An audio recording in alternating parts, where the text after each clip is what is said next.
సభకు నమస్కారం.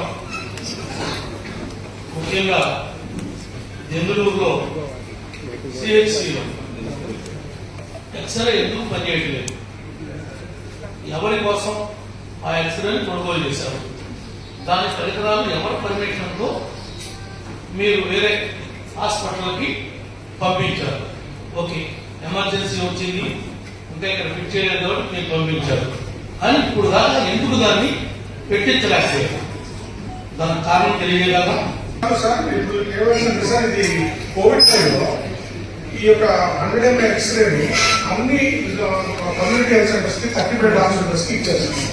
2020లో ఇచ్చారు. అప్పుడు దీనికి అవసరమైన నేను అడిగింది దాని పార్ట్స్ ఏమైనా, దాన్ని ఎందుకు తెచ్చారు, ఎందుకు కొన్నారు, ఏం చేశారు అని అడిగారు. మీరేంటి పాత ఆయన ఏదో చేశాడు, మీరు వచ్చారని పాత డిసిహెచ్ఎస్ వల్ల అట్లా జరిగింది, ఇలా అవసరం లేకపోయినా కోవిడ్ టైంలో మీరు ఇండియన్ ప్లే చేశారు, అన్ని పార్ట్స్ ఉంటేనే కదా డబ్బులు పే చేయాల్సింది, వాళ్ళకి డబ్బులు పే ఎందుకు డబ్బులు ఇచ్చారు, ఇచ్చినటువంటి వాళ్ళు ఎవరో, ఇప్పుడు వరకు చేసినటువంటి చర్యలు ఏంటి, ఎందుకు అంత 100 బెడ్ల హాస్పిటల్ పెట్టి మీరు ఉన్న ఎక్స్రే రూమ్ పెట్టి ఎక్స్రేలో కొన్ని పార్కులు పెట్టి కొన్ని పార్కులు చంద్రపూడి పంపించి ఏం చేద్దాం అనుకుంటున్నారు హాస్పిటల్స్ ని? మీరు ఎందుకు డిసిహెచ్ఎస్ గా మీరేంటి మీరు కరెక్ట్గా దృష్టి తీసుకెళ్ళి, నేను మంత్రులు చెప్తున్నాను సార్, గౌరవ మంత్రి గారిని కోరేది, ఎవరైతే మా కలెక్టర్ గారు కూడా ఉన్నారు, ఇంకా జేసీ గారు కూడా ఉన్నారు, కొద్దిగా మీరు డైరెక్షన్ ఇస్తే మాకు కొంత అవగాహన వస్తుంది. కాన్స్టిట్యూన్సీలో ఏం జరుగుతుంది, జిల్లాలో ఏం జరుగుతుంది. ఇప్పుడు ఇంత పెద్ద మీటింగ్, ఇప్పుడు ఈ మీటింగ్ నేను క్లోజ్ చేయాలంటే 11 గంటలు పడుతుంది. అన్ని అంశాలను నా ఇష్యూస్ ఉన్నాయి, కానీ మిమ్మల్ని వచ్చారు కదా అని 11 నిమిషాలు కూర్చోబెట్టడం మా భావం కాదు కదా. ఏం మాట్లాడితే అది ఏంటి రాగమ్మా, రాగానే జిల్లా మంత్రులు ఉన్నారు, కలెక్టర్ గారు ఉన్నారు, నేను అడ్రస్ చేస్తున్నా. మీరు నేను మాట్లాడుతున్నాను, నేను మాకున్నటువంటి సమస్య ఇది నా ప్లాట్ఫామ్, ఇది నా ప్లాట్ఫామ్.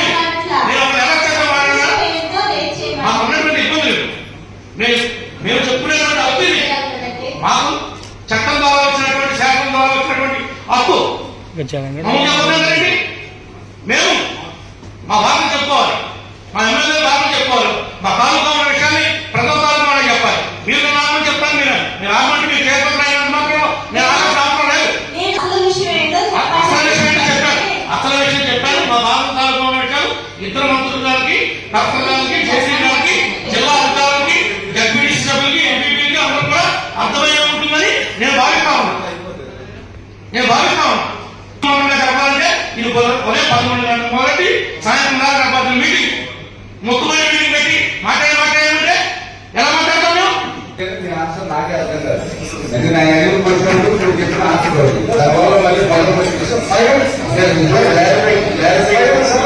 సభకు నమస్కారం.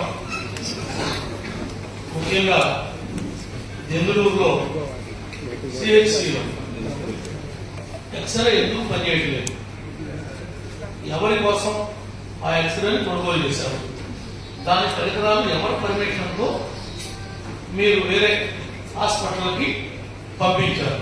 ఓకే, ఎమర్జెన్సీ వచ్చింది ఇంకా ఇక్కడ ఫిట్ చేయలేదు కాబట్టి మీరు పంపించారు అని ఇప్పుడు దాకా ఎందుకు దాన్ని పెట్టించలేకపోయారు? దానికి కారణం తెలియజేయగలరా? సార్, ఇప్పుడు ఇది కోవిడ్ టైంలో ఈ యొక్క 100 ml ఎక్స్రేని అన్ని కమ్యూనిటీ హెల్త్ సెంటర్స్ కి 30 బెడ్ హాస్పిటల్స్ కి ఇచ్చేసారు. 2020లో ఇచ్చారు. అప్పుడు దీనికి అవసరమైన నేను అడిగింది దాని పార్ట్స్ ఏమైనా, దాన్ని ఎందుకు తెచ్చారు, ఎందుకు కొన్నారు, ఏం చేశారు అని అడిగారు. మీరేంటి పాత ఆయన ఏదో చేశాడు, మీరు వచ్చారని పాత డిసిహెచ్ఎస్ వల్ల అట్లా జరిగింది, ఇలా అవసరం లేకపోయినా కోవిడ్ టైంలో మీరు ఇండియన్ ప్లే చేశారు, అన్ని పార్ట్స్ ఉంటేనే కదా డబ్బులు పే చేయాల్సింది, వాళ్ళకి డబ్బులు పే ఎందుకు డబ్బులు ఇచ్చారు, ఇచ్చినటువంటి వాళ్ళు ఎవరో, ఇప్పుడు వరకు చేసినటువంటి చర్యలు ఏంటి, ఎందుకు అంత 100 బెడ్ల హాస్పిటల్ పెట్టి మీరు ఉన్న ఎక్స్రే రూమ్ పెట్టి ఎక్స్రేలో కొన్ని పార్కులు పెట్టి కొన్ని పార్కులు చంద్రపూడి పంపించి ఏం చేద్దాం అనుకుంటున్నారు హాస్పిటల్స్ ని? మీరు ఎందుకు డిసిహెచ్ఎస్ గా మీరేంటి మీరు కరెక్ట్గా దృష్టి తీసుకెళ్ళి, నేను మంత్రులు చెప్తున్నాను సార్, గౌరవ మంత్రి గారిని కోరేది, ఎవరైతే మా కలెక్టర్ గారు కూడా ఉన్నారు, ఇంకా జేసీ గారు కూడా ఉన్నారు, కొద్దిగా మీరు డైరెక్షన్ ఇస్తే మాకు కొంత అవగాహన వస్తుంది. కాన్స్టిట్యూన్సీలో ఏం జరుగుతుంది, జిల్లాలో ఏం జరుగుతుంది, ఇప్పుడు ఇంత పెద్ద మీటింగ్, ఇప్పుడు ఈ మీటింగ్ నేను క్లోజ్ చేయాలంటే 11 గంటలు పడుతుంది. అన్ని అంశాలను నా ఇష్యూస్ ఉన్నాయి, కానీ మిమ్మల్ని వచ్చారు కదా అని 11 నిమిషాలు కూర్చోబెట్టడం మా భావం కాదు కదా. ఏం మాట్లాడితే అది ఏంటి మీరు రాగానే జిల్లా మంత్రులు ఉన్నారు, కలెక్టర్ గారు ఉన్నారు, నేను అడ్రస్ చేస్తున్నా. మీరు రాకుండా నేను మాట్లాడుతున్నాను. నేను మాకున్నటువంటి సమస్య చెప్తున్నా. ఇది నా ప్లాట్ఫామ్, ఇది నా ప్లాట్ఫామ్.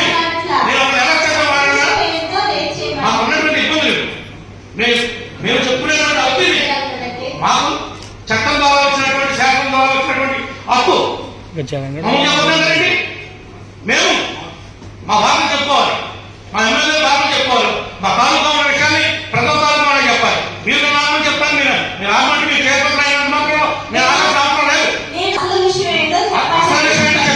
అసలు విషయం చెప్పాను. మా బాధ తాలూకా ఉన్న విషయాలు ఇద్దరు మంత్రుల గారికి, కలెక్టర్ గారికి, జేసీ గారికి, జిల్లా అధికారులకి, జడ్పీటీసీ సభ్యులకి, ఎంపీపీలకి అందరూ కూడా అర్థమయ్యే ఉంటుందని నేను భావిస్తా ఉన్నాను. చెప్పాలంటే ఇది ఉదయం 11 గంటల మొదటి సాయంత్రం దాకా నాకు మీటింగ్, ముఖ్యమైన మీటింగ్ పెట్టి మాట్లాడేమంటే ఎలా మాట్లాడతాం మేము? మీ ఆన్సర్ నాకే అర్థం కాదు. ఎందుకు నా ఎదురు వచ్చినప్పుడు ఇప్పుడు చెప్పిన ఆన్సర్ దానివల్ల మళ్ళీ సభకు నమస్కారం.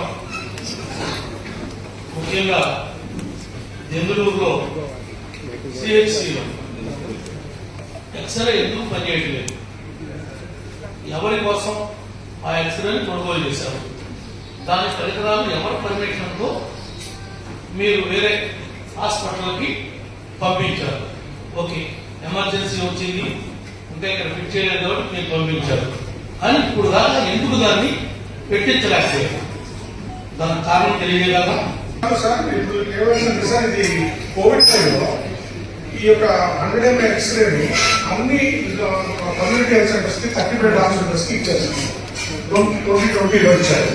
అప్పుడు దీనికి అవసరమైన నేను అడిగింది దాని పార్ట్స్ ఏమైనా, దాన్ని ఎందుకు తెచ్చారు, ఎందుకు కొన్నారు, ఏం చేశారు అని అడిగారు. మీరేంటి పాత ఆయన ఏదో చేశాడు, మీరు వచ్చిన పాత డిసిహెచ్ఎస్ వల్ల ఇక్కడ జరిగింది, ఇలా అవసరం లేకపోయినా కోవిడ్ టైంలో మీరు ఇండియన్ ప్లే చేశారు. అన్ని పార్ట్స్ ఉంటేనే కదా డబ్బులు పే చేయాల్సింది. వాళ్ళకి డబ్బులు పే ఎందుకు డబ్బులు ఇచ్చారు, ఇచ్చినటువంటి వాళ్ళు ఎవరు, ఇప్పుడు వరకు తీసుకున్నటువంటి చర్యలు ఏంటి, ఎందుకు అంత 100 బెడ్ల హాస్పిటల్ పెట్టి మీరు ఉన్న ఎక్స్రే రూమ్ పెట్టి ఎక్స్రేలో కొన్ని పార్కులు పెట్టి కొన్ని పార్కులు చంద్రపూడి పంపించి ఏం చేద్దాం అనుకుంటున్నారు హాస్పిటల్స్ ని? మీరు ఎందుకు డిసిహెచ్ఎస్ గా మీరేంటి మీరు కరెక్ట్గా దృష్టి తీసుకునేది. నేను మంత్రులు చెప్తున్నాను సార్, గౌరవ మంత్రి గారిని కోరేది, ఎవరైతే మా కలెక్టర్ గారు కూడా ఉన్నారు, ఇంకా జేసీ గారు కూడా ఉన్నారు, కొద్దిగా మీరు డైరెక్షన్ ఇస్తే మాకు కొంత అవగాహన వస్తుంది. కాన్స్టిట్యూన్సీలో ఏం జరుగుతుంది, జిల్లాలో ఏం జరుగుతుంది. ఇప్పుడు ఇంత పెద్ద మీటింగ్, ఇప్పుడు ఈ మీటింగ్ నేను క్లోజ్ చేయాలంటే 11 గంటలు పడుతుంది. అన్ని అంశాలను నా ఇష్యూస్ ఉన్నాయి, కానీ మిమ్మల్ని వచ్చారు కదా అని 11 నిమిషాలు కూర్చోబెట్టడం మా భావం కాదు కదా. ఏం మాట్లాడితే అది ఏంటి మీరు రాగానే జిల్లా మంత్రులు ఉన్నారు, కలెక్టర్ గారు ఉన్నారు, నేను అడ్రస్ చేస్తున్నా. మీరు రాకుండా నేను మాట్లాడుతున్నాను. నేను మాకున్నటువంటి సమస్య చెప్తున్నా. ఇది నా ప్లాట్ఫామ్, ఇది నా ప్లాట్ఫామ్. నేను ఒక ఎలా చేద్దాం మాకున్నటువంటి ఇబ్బందులు మేము చెప్పుకునేటువంటి అవుతుంది. మాకు చట్టం ద్వారా వచ్చినటువంటి శాసనం ద్వారా వచ్చినటువంటి హక్కు చెప్పండి. మేము మా బాధను చెప్పుకోవాలి, మా ఎమ్మెల్యే బాధను చెప్పుకోవాలి, మా తాలూకా ఉన్న విషయాన్ని ప్రజల తాలూకా చెప్పాలి. మీరు నామని చెప్తాను, మీరు ఆగమంటే మీరు చేపట్టిన మాత్రం నేను ఆగడం అవసరం లేదు. అసలు విషయం చెప్పాను. మా బాధ తాలూకా ఉన్న విషయాలు ఇద్దరు మంత్రుల గారికి, కలెక్టర్ గారికి, జేసీ గారికి, జిల్లా అధికారులకి, జడ్పీటీసీ సభ్యులకి, ఎంపీపీలకి అందరూ కూడా అర్థమయ్యే ఉంటుందని నేను భావిస్తా ఉన్నాను. చెప్పాలంటే ఇది ఉదయం 11 గంటల మొదటి సాయంత్రం దాకా నాకు మీటింగ్, ముఖ్యమైన మీటింగ్ పెట్టి మాట్లాడేమంటే ఎలా మాట్లాడతాం మేము? మీ ఆన్సర్ నాకే అర్థం కాదు. ఎందుకు నా ఎదురు వచ్చినప్పుడు ఇప్పుడు చెప్పిన ఆన్సర్ దానివల్ల మళ్ళీ